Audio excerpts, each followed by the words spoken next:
Magandang umaga mga igan, kinuyog na ilang residente ng barangay Bungad, Quezon City. Ang dalawang hinihinalang holdapper umano'y ng biktima sa isang taxi driver. Natuon ang balita ni Jay Sabale, exclusive.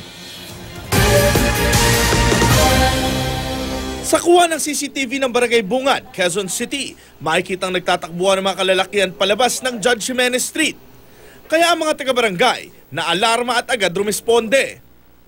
Merong taong sumigaw na, "Uy, bilisan nyo, may holdapan nangyayari sa kanto. So, yun, nandun na ako kami doon. Ang sumunod na eksena, bugbog sarado sa taong bayan ng dalawang sospek sa pang-hold up sa taxi driver na si Victorino Macaranya. Sumakay daw sa karuhatan ng dalawang sospek at nagpahatid sa Roosevelt. Ngunit pagdating sa Judge Jimenez ay tinutukan si Macaranya ng patalim at nagdeklara ng hold up ang dalawa. Sa 17 taon daw niyang pagmamaneho ng taxi, pangatlong beses na raw itong pang-hold up sa kanya. Yung pinunta namin ngayon na sa pinangyari sa akin, kasi maliwanag eh. Parang hindi ko asahan na hold upin ako eh. Kasi ang liwanag eh.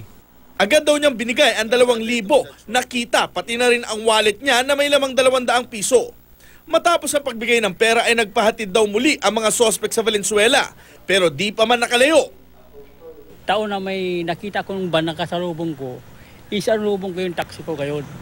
Pag salubong ko, huminto yung van, sabay baba ko, na sumigaw ko ng salulo na ang daming taong bayan nakakita.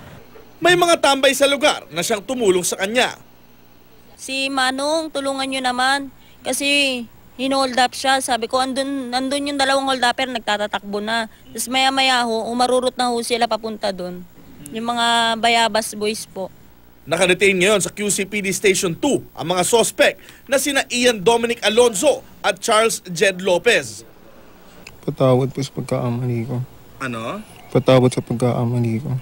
Kailangan po ng pera. Bakit ka nakakailangan? Pampamasahe po sa mag-a-apply po ako ng trabaho.